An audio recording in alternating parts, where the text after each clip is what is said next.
Debido al clima de inseguridad, Tamaulipas recorrerá 1 hora la salida de las escuelas de educación básica. Jueces dan entrada a la demanda interpuesta por el jefe de gobierno capitalino, Marcelo Ebrard, contra Juan Sandoval Íñiguez por daño moral.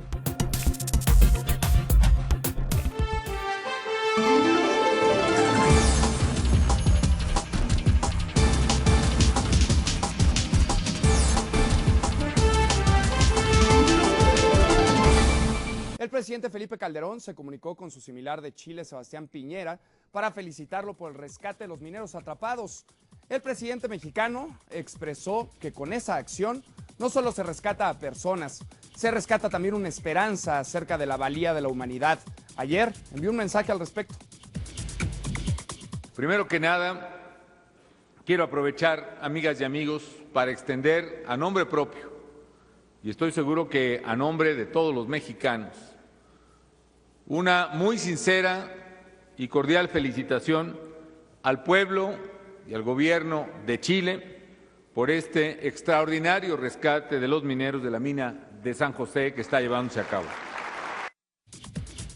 Y a raíz de lo ocurrido en Chile, diversas voces reclaman por lo que no se hizo en el 2006 en la mina Pasta de Conchos en Coahuila. El titular de la Comisión Nacional de Derechos Humanos, Raúl Plasencia, aseguró que el gobierno y los dueños de la mina en Pasta de Conchos están en deuda con la sociedad porque no se hizo el esfuerzo necesario para rescatar a los 65 mineros atrapados, como sucedió en Chile. Recordó que está pendiente una recomendación que emitió la CNDH sobre el caso.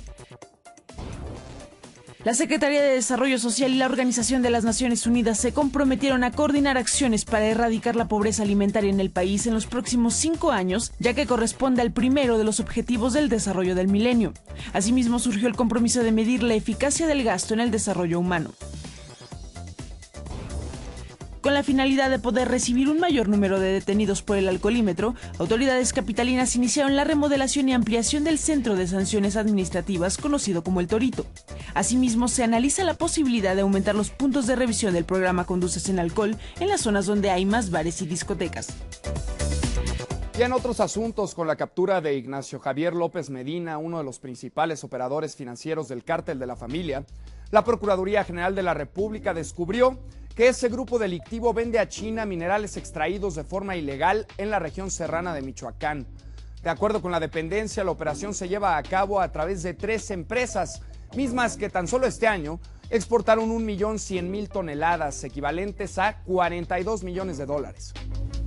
En Tampico, Tamaulipas, debido a los hechos de inseguridad que se han registrado en las últimas semanas en la zona sur del estado, la Secretaría de Educación Pública ordenó a través de un oficio recortar los horarios de clases en 2.500 escuelas con turno vespertino para prevenir algún incidente. Esta medida se aplicará a partir de hoy, es decir, que a las 17:30 horas las primarias deberán cerrar y quedarse completamente vacías. La Secretaría de Educación Pública confirmó que continuará con la campaña Constrúyete en bachilleratos públicos federales y estatales, que busca ofrecer una educación sexual responsable entre los estudiantes. La dependencia aclaró que se trata de un proyecto integral para mejorar las condiciones de salud, alimentación y orientación sexual en los jóvenes, así como para prevenir el incremento de embarazos no deseados entre los adolescentes. De acuerdo con la segunda encuesta nacional de exclusión, intolerancia y violencia, que levantó el Instituto Nacional de Salud Pública en el 2009, el 7.6% de las estudiantes de bachillerato revelaron haber estado embarazadas.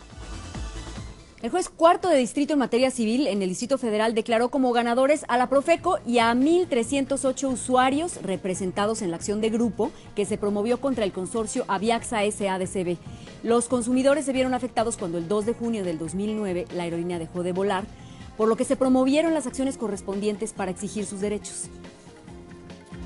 Jueces de Jalisco y del Distrito Federal dieron entrada a la demanda por daño moral que interpuso el jefe de gobierno Marcelo Ebrard contra el cardenal de Guadalajara Juan Sandoval Íñiguez por llamar fascista a Ebrard. La Suprema Corte de Justicia de la Nación deberá decidir si el juicio contra el prelado se lleva en Jalisco o en la Ciudad de México. En tanto, la demanda contra el vocero de la Arquidiócesis de México, Hugo Valdemar, se llevará a cabo en el Distrito Federal. Valdemar declaró que las leyes aprobadas en el Distrito Federal hacían más daño que el narcotráfico. Fidel Herrera, el gobernador de Veracruz, calculó que los daños materiales provocados por el paso de los huracanes Carl y Matthew ascienden a 100,000 millones de pesos. Afirmó que Carl dejó en septiembre más de 500,000 de damnificados, 12 muertos y obligó a desalojar a 150,000 personas de sus viviendas, mientras que Matthew causó la muerte de 9 personas y la evacuación de otras 150,000. Detalló que su gobierno ha censado 100,000 casas destrozadas y otras tantas con daños de distinta naturaleza, además de 1,000 escuelas y enormes pérdidas agrícolas.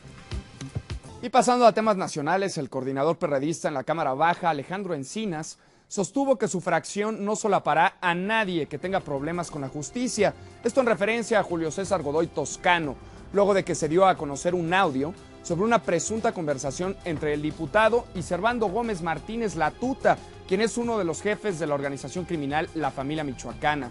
Encinas pidió a la Procuraduría General de la República que difunda todas las pruebas contra el legislador del Sol Azteca y que se abra un debate público. Y bueno, pues felicitamos a Chamín Correa y Susana Alexander, que recibieron la medalla al Mérito Artístico 2009. Esto fue durante una sesión solemne en la Asamblea Legislativa del Distrito Federal y ante la presencia de 38 de los 66 diputados que integran este órgano. Quien también fue reconocido es el escritor José Emilio Pacheco, aunque algunos legisladores exhibieron su ignorancia, como la periodista Edith Ruiz, que lo confundió con Tennessee Williams, autor de un tranvía llamado Deseo. El periodista Cristian Vargas no se quedó atrás, dijo que admira a Pacheco por su obra Crónica de una muerte anunciada, que en realidad, como usted sabe, escribió Gabriel García Márquez. Y en otros asuntos, la depresión es una enfermedad mental que puede ser detonada por muchos factores distintos. Es curable si se trata con especialistas a tiempo. El problema que existe es el estigma, el cual es la idea que hay en la sociedad de que el paciente es el culpable de padecer la enfermedad cuando no es así. Y este es el peor enemigo de la salud mental. Vamos a ver esta nota que les preparamos sobre depresión. El 7.4% de la población mexicana vive con depresión, enfermedad que puede tardar hasta 14 años en diagnosticarse. Actualmente ha crecido alarmantemente el número de jóvenes en México que padecen esta enfermedad y se presenta con más frecuencia en mujeres que en hombres. Pero, ¿qué es la depresión? Es una enfermedad neuroquímica cerebral con un factor genético importante, más no decisivo. Decimos que es una enfermedad multifactorial porque se compone de medio ambiente, de neuroquímicos, como te decía, desbalance en neuroquímicos y también un factor psicológico y, por supuesto, genético. Los síntomas más comunes son indiferencia, pérdida o aumento de peso o apetito, fatiga, pensamientos de muerte o suicidas, pérdida del placer, entre otros. La edad más frecuente en la que se presentan las enfermedades mentales es durante la adolescencia, debido a que el cerebro llega a cierto grado de madurez y es cuando también los cambios hormonales son muy fuertes.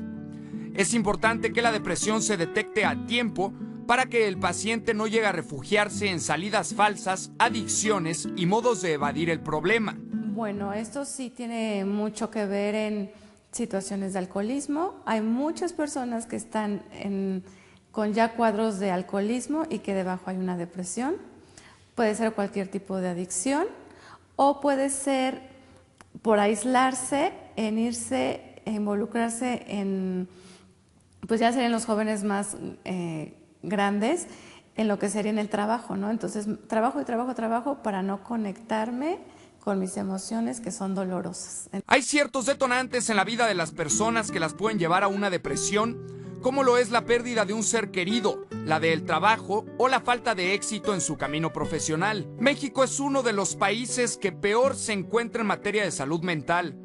Prueba de ello es que solo se invierte el 1% del presupuesto anual de salud para este ramo. La Organización Mundial de la Salud dice que se debe invertir mínimo el 10% del presupuesto para combatir a las enfermedades mentales. ¿Cuánta gente es atendida? Pues es muy poca y desgraciadamente tenemos 2.800 psiquiatras en México para atender a una población pues, muy grande.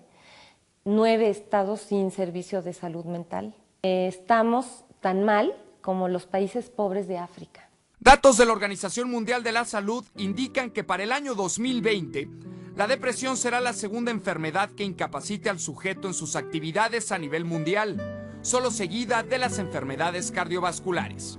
Para Uno Noticias, Pablo Valdés. El Nobel de Literatura 2008, Jean-Marie Gustave Leclésio, que recientemente fue condecorado con la Orden del Águila Azteca en México, dijo que se siente parte de la nación y considera que la política migratoria de Estados Unidos hacia nuestro país es incorrecta, por lo cual calificó como vergonzoso el muro fronterizo que se construye entre la Unión Americana y México, lo que resalta la urgente necesidad de impulsar una política migratoria que se base en el respeto y que retome los ideales básicos de las culturas indígenas. Finalizamos, como siempre, con algo bueno que contar. Las obras más importantes de pintores mexicanos como Francisco Toledo, Rufino Tamayo y Raúl Anguiano llegaron a Roma y pueden ser vistas por sus habitantes desde ayer miércoles en la exposición Estampas Mexicanas de los Archivos Cairon, 1972-2004.